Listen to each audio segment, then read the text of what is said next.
Nice.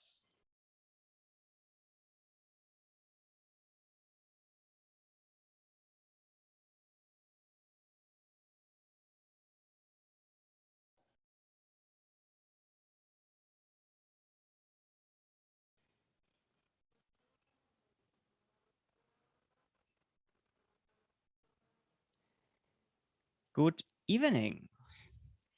Welcome to DeFi News on the 12th of May, 2021. This is the news channel that brings you the latest news, the latest and greatest about the DeFiChain project. My name is Mark, Lord Mark, like most people know me, and I'm very happy to welcome you to our first edition of this new news show for DeFi channel. But before we start into the topics tonight, I would really like to take some time to welcome my co-host tonight. He's one of the guys that's very well known in the DeFiChain community. He's been on a dozen of videos with me already. A very knowledgeable gentleman and a rock star of DeFiChain. Good evening, Daniel. Welcome to the show. Hi, Mark.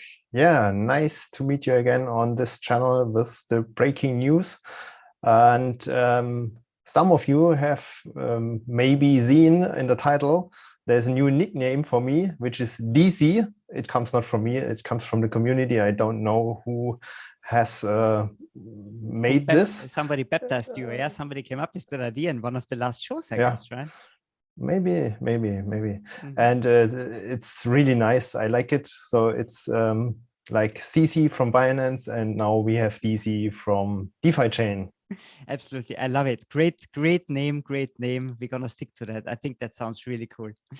Yo, guys, we received a lot of questions from the community on a regular basis, and there's so much cooking in the background. And we thought we can't over communicate. It's really important. We want to keep you updated with the news, what's happening behind the scenes, and tell you what's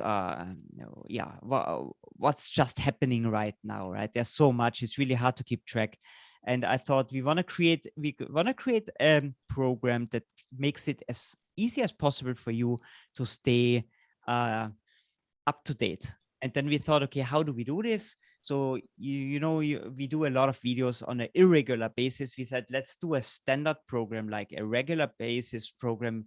And we came up, let's do it on Wednesday evening. So that's about midnight in Singapore, 6 o'clock in Europe, or 6:30 in Europe, German time. And that's why we decided to start this today. It's our first show. Please support us. And if the community loves it, we're going to continue, and we're going to bring you the absolute greatest and latest from DeFiChain. We prepared a couple of topics today, and I'm very happy to have DC with me tonight, because he's the technical, knowledgeable guy behind me, far more advanced than I am. And we put a couple of really great topics together for you. We want to start maybe with there was a DeFi app update called 2.3.4. It's actually quite a nice and new number. Me personally, I had a couple of challenges with it, installing it on my Mac. I was very lucky to have one of the moderators out there, Daniel, who helped me to sort my problems out. But I know not everybody has direct access to the moderator all the time. So maybe, Daniel, you can give maybe a little bit information how people should behave with new updates. What are the challenges? What would you suggest as an absolute specialist? So first point, which should be done before, is make a backup of your wallet.dat file and keep it on a safe place, means an external drive at the best, and keep your passphrase. This is your entry to your funds. It doesn't matter if the wallet is running or not. You can access them if you have this wallet.dat file. This is the important one. And then regarding the update, I have heard you are struggling, and it was not me helping you, it was Daniel Kleiber. That's right. It's Another needed, Daniel. Right, we have now 4 Daniels as moderators, so it's important to add the last right. name. Thanks, Daniel. Big shout out to you. I owe you a big beer. That's for sure. Yeah, and maybe if it's not really needed from your side to make an update, wait 1 day, 2 days. If there are a few people tested it, have a look on it if it is running, because the developers are testing it, and there's also a testing group for the Windows users. But we cannot find everything. If a lot of people are installing the app, maybe they find some bugs and have problems. And if it's not really needed, stay calm, wait a little bit, and then make the update. There's one special thing which you should have a look on. If there's an upcoming hard fork and in the wallet has also a node update, which is needed for the hard fork, then you should update before this hard fork. Normally, we have a week or more time before, so it's not needed to install it directly after the release, but it should be done before the hard fork. This is the only thing which you should have a look on. If there are questions, use the Telegram channels. There are a lot of people very familiar with it and can help you. Absolute fantastic information. So don't be like Lord Mark. I'm like the little monkey. As soon as the update button flashes on the screen, I'm always immediately clicking on it. I'm kind of conditioned to that. That's maybe not the smartest way to do it, because you shouldn't forget, I mean, even the project, this is one of the fastest growing projects and fastest development projects in the crypto space, but there is so much new stuff coming all the time. They really try hard to make it work, but they cannot test every configuration on the planet out there, and they cannot include in their testing every user like me. So it's just very easy to make a mistake, right? So be a little bit cautious, take some time. The moderators are super busy at the beginning when new updates are coming out. Give it a time. Normally, the old wallet works fine, right, Daniel? There's no reason always, beside there's a hard fork, to have the latest and update always installed, right? Yeah. Okay. At the moment, not. So maybe in future, if there's a new feature coming out, someone asked regarding atomic swap, and you want to use it, then you have to update. But for the current update, it's not needed. There are some smaller changes in the visualization and a snapshot or so.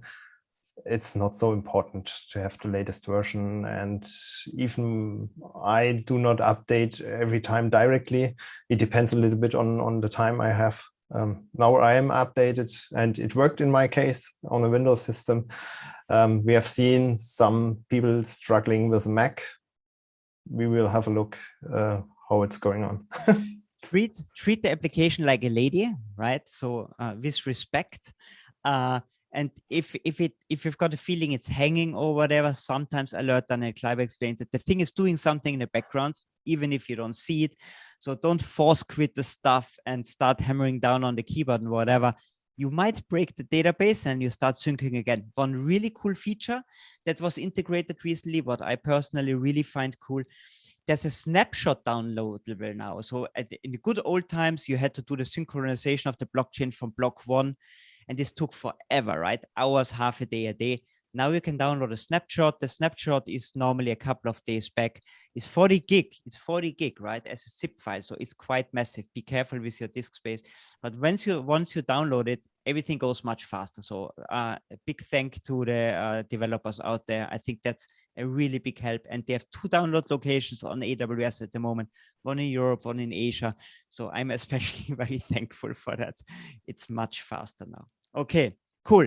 Thanks, Daniel. I think very good insight on how you should treat updates. Next thing, we had some improvement proposals that have been voted on community fund proposals that have been voted on.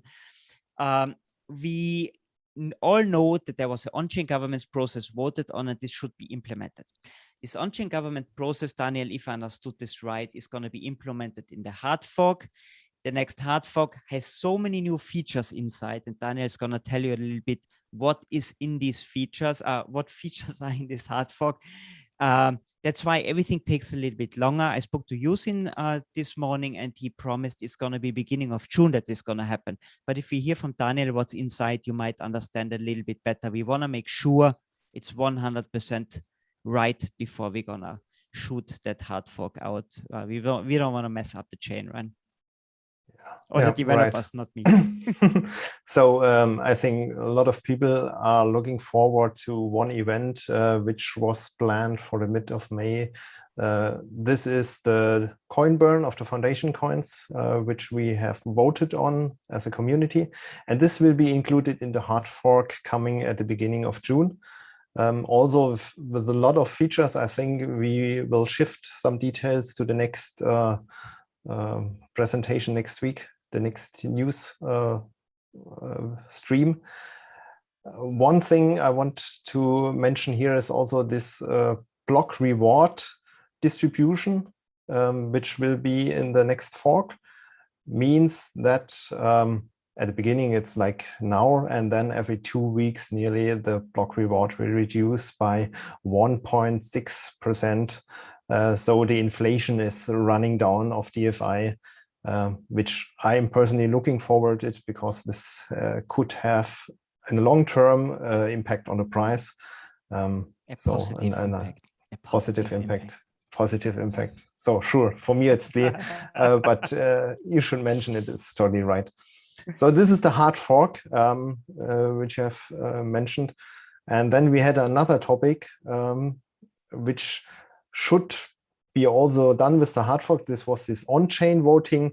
The software is not developed yet. It will not be in the next hard fork, beginning of June. And maybe, Mark, you can explain a little bit what this means to someone out there with a community project. Okay, absolutely. Thanks. Yeah, so, you know, we voted recently on community projects, right? As a community fund, there's funding for amazing projects out there. They're going to support our project. The problem was we want to put in on-chain voting, right? To make it easier, that the people in the back don't have to do it manually, that there's no bottleneck. Nobody has to release the coins to the funded projects, or everything's going to be fully automated. The problem is this needs time to develop, and there's so much other stuff going on. But we decided we don't want to get the positive motion and that we are in at the moment. We don't want to stop that, right? We want to get the next projects in. We want to move forward fast. So the tech team that is working on this decided, okay, we're gonna do another voting, but in the old manual way. So like we've done it before. So all the projects are gonna be uploaded on GitHub. Then there's gonna be a voting. And after the voting, the funds are released, and the counting of the votes on some of the masternodes on the cake side have to be done manually. So it's a little bit a struggle for the team in the background, but they said, okay, they are willing to do that because we want to support the community and they want to help us to get the new projects out. And Daniel, maybe you can talk a little bit about what are the changes between the last time and this time now, if you want to apply for a funding. There are some fees and stuff. You know that much better than I do. Right. So a really good idea to make another voting in the old scheme.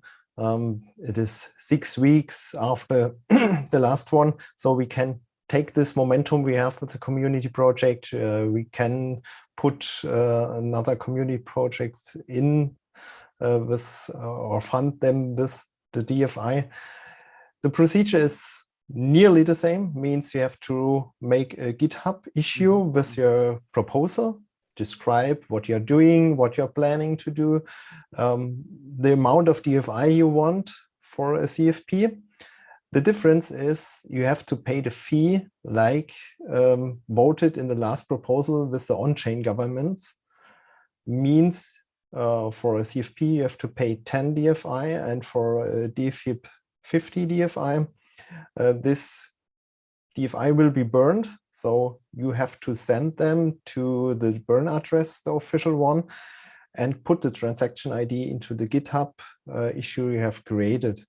The procedure, I think, is also described in the announcement today released on the announcement channel. If there are questions, feel free to ask us. Maybe a few more information regarding the timeline. You have to open this issue at least till the end of May. Then we have 1 week time, Mark and me will do another pitch series on YouTube, present the project to the community to give some insights, what is behind the project, what is the community voting for. And then is the voting in the 2nd week of June in the old way means Geek will provide maybe a Google Sheet, something like that. And the masternodes have to vote via the console command. All the results will be put on GitHub and Usain will publish the results and release the community fund DeFi. Okay, absolutely. So important, 31st of May, deadline. If you guys plan to put a community fund proposal online, please get in touch with Daniel or me. We're going to talk to you guys. We're going to have a look at your proposal. We want to guide you a little bit in the right direction. Yes, there is a lot of funding out there, but we also want to make sure that they're really beneficial for the community, that they have offer a lot of new value, come up with creative new ideas, don't reboil the old rice again and again, right? So really, it should be something innovative and new. At the end, me and Daniel are not voting, right? So it's a community. We are just representatives of the community, but we're going to help you to have a look through it, give a little bit input, come up with a cool roadmap, have your milestones, right? Don't be too greedy. Price is going up. So always see it against how will people feel about the price that you're going to ask for them. So it should be transparent, right? I think blockchain is about transparency. Projects should be about transparency. Be smart what you do. Like it's like you go to a customer and you want to pitch something. Customer also going to ask you tricky questions, and I hope the community asks the tricky questions as well. And personal advice from my side: if this on-chain governance is running, it's very easy to make more proposals in future, and it's a better way, instead of a big amount one time, split it into different proposals. Do the first one, get the fund, work on the project, show the progress, do the second one, and it will be accepted more than one big amount at once. I mean, we are very happy to support you guys, but if there are more and more projects, it's going to be more and more difficult to promote all these projects. We only want to promote projects where they're in a certain development stage. So a rough idea is not enough. We want to see something. And I think the people out there who have the right to vote on it, they also want to see something, right? So the more you have and the more you invested yourself already, the better it is. That's what I personally find, right, Daniel? It's like you did it, you built a dashboard, and then at the end came the funding. So yeah, that's just my 2 cents on the whole story. So we had the fund proposals, we had the improvement proposals, we spoke about the hard fork, we had the update. Something else was really interesting. So for us, it's very interesting to grow the project, right? And I spoke to Kavi from the Cake team today. They are really doing a lot of work at the moment here in Asia towards the Chinese market. China is a huge opportunity, how he told me today, but also has a lot of obstacles, holds a lot of obstacles. It's just, I mean, China's behind the great firewall, right? You've heard about that. It's not so easy to stream into China, to do meetings on meetups in China. It's new platforms that we are actually not really using in the other part of the world. So we have community support, Chinese speaking or Mandarin speaking community support, we have to say. So there are a lot of things cooking. I got a lot of more updates, but we don't want to overload this first news coverage tonight. We're going to talk about this next week a little bit more and going to tell you a little bit more what's happening in China. I think it's awesome. We want to go everywhere, Daniel, right? Not only to China. Right. Growing over the world. At the moment, the German-speaking community is very strong, and it's a very good idea to make new starting points in other regions and grow there. And China is a really big market. So I'm very happy that there are guys working on it because I cannot do it from Germany. It's really hard. And like I don't speak mentioned. Mandarin, so I'm lost there as well. Right? Even if I'm in Asia, right, it doesn't really help. So right. yeah. So we will do it next week in more detail. We have another topic, Mark, you are facing with. It was KuCoin. I nearly forgot. You are not missing any problems in the space. You are getting all out there. What happened? Good point. So KuCoin, one of our exchanges, actually, I think is the exchange where we have the most volume outside our decentralized exchange, the DEX. The node was offline. So I figured it out when I tried to transfer funds from KuCoin to my wallet and from my wallet to KuCoin for some trades. And my funds did not arrive on KuCoin. I saw, normally I check if is the wallet online. It seemed everything okay. My funds didn't arrive. So short moment of panic. What did I do? Where did I send them to? First, I always think it's me, you know, the little monkey sitting on a computer. I did something wrong for sure. It was the right address. I double checked. I checked the block explorer. I even had a very close friend, his name is Yusin, on the phone, who helped me to figure out what did I do wrong. Thanks, Yusin, for that. Sorry for calling you in the afternoon on a weekend about that, on Sunday afternoon. So it was all right. But then we found out their node must have been offline. And there's nothing to panic about.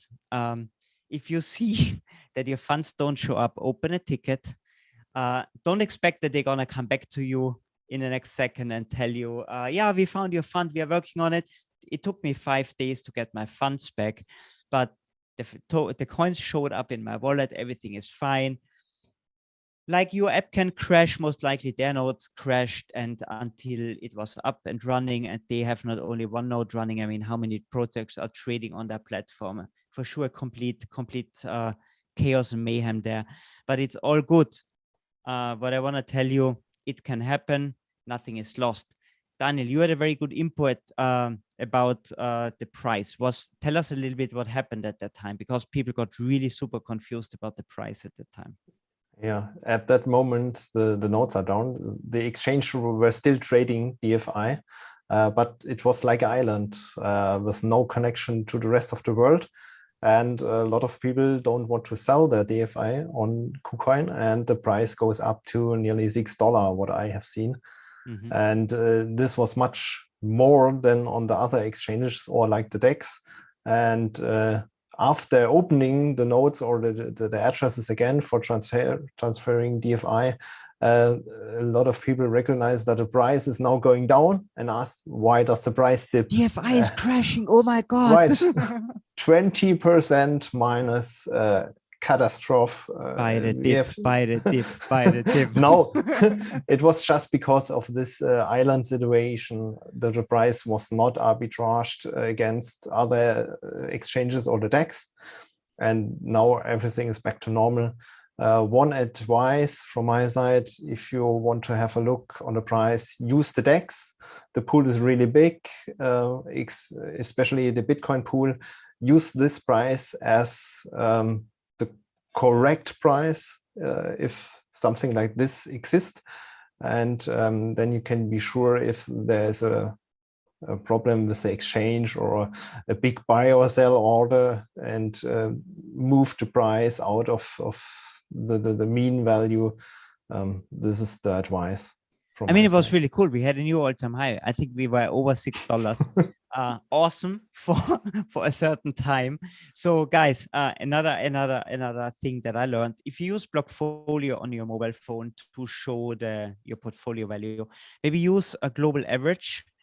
Then the price is not like. Then you don't get the price feed from one exchange, especially if this exchange is in this island situation like Daniel described it. I liked it, Daniel.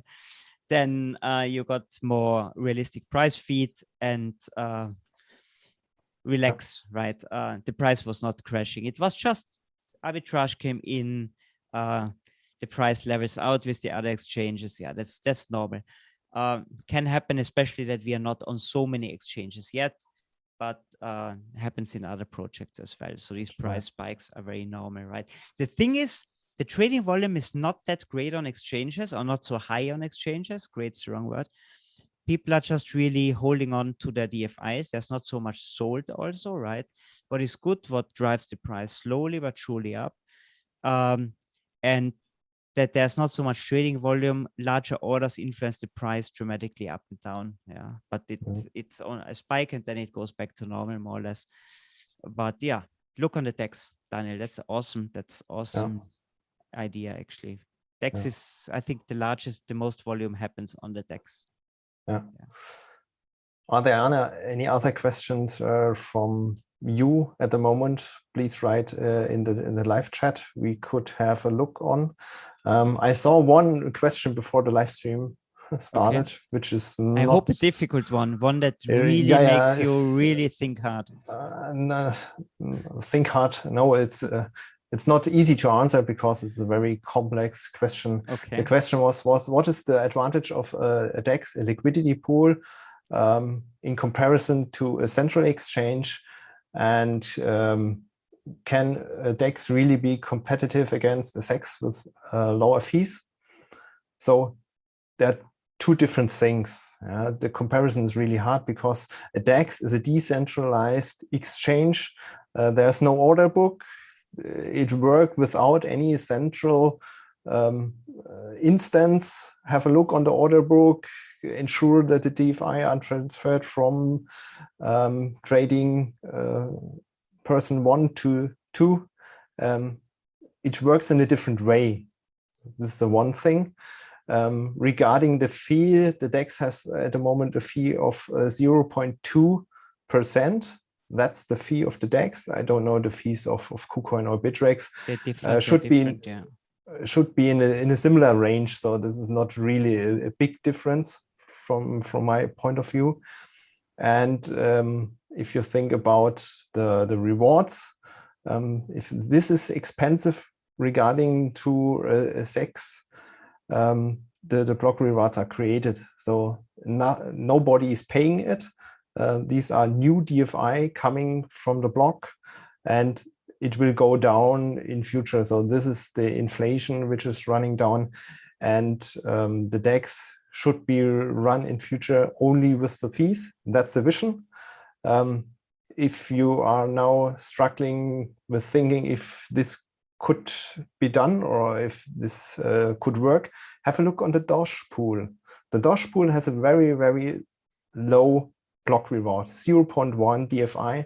And on the DEX homepage, you can have a look on the APY, make a mouse hover over the number, and then you see the part of the commission. The commission are the trading fees, and they are half of it or more of the APY.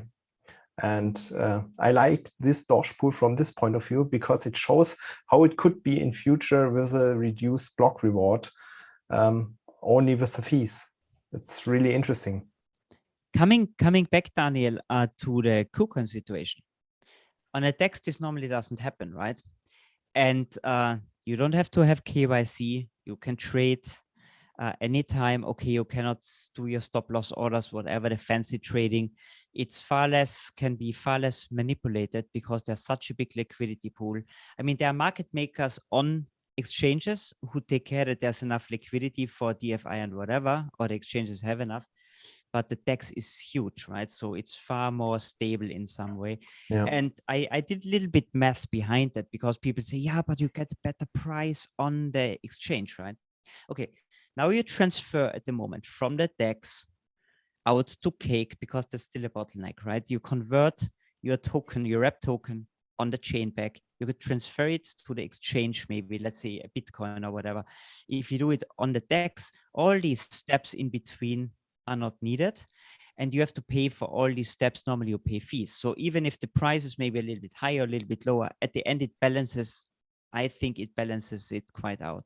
If you're a trader, maybe a exchange, a centralized exchange is maybe the way to go. But if you just want to convert your rewards or do stuff and you want to avoid a centralized system, then the DEX is the way to go, right? A good point. And also for pros and cons, and also for a bigger amount of DFI, use the DEX. On an exchange, you need a long time because the order book is thin, not thin. It's only a little DFI at the current price. If you go higher, there are a lot of DFI waiting to be sold. But on a DEX, you can directly swap a big amount because changing the price means you have to shift the ratio of the pool. And the good luck with BTC shifting pool, the pool. It's huge, right? I mean, the pool is, how big is the pool? I just try to look. Another question is here regarding atomic swap. The first version will become with the hard fork in beginning of June, but the first version I have in mind is only testnet. The second stage is with command line usage, means a normal user will be struggling in using it, and only in the latest stage they have a GUI for everyone. With these 3 steps, they want to ensure there's no bug driven, everything is working fine, and we will see. It will need some time. Hopefully in June we have a version of the app with full atomic swap running, but there's no date at the moment. No, the guys are working on it. Atomic swap, I think, is an awesome tool, but it's also very sensitive. The developers and under users watch want to make sure that things are running 100% perfect. Nobody wants to lose any coins there, right? I mean, it has to be waterproof. It's going to be audited by external auditing companies. So there's really a lot of work to be done. And when it's ready, it's going to be ready, but it's going to make a big, big, big change to the whole ecosystem. Right. Cool. Atomic swap with Ethereum will be not in future, so not in short time. It's not planned. The only atomic swap will be with Bitcoin. Some technical issues in the background. There's also a Bitcoin wallet included in the DeFi app. The code is very similar because of the code fork at the beginning of DeFiChain. Integration of Ethereum will be much more complex, and they have not planned it yet. But who knows? Yeah, it's a decentralized project. If someone is out there willing to program something like Ethereum atomic swap, you can start. Everything is open source. Download it, develop it, make pull requests. Possible. I cannot do it on my own.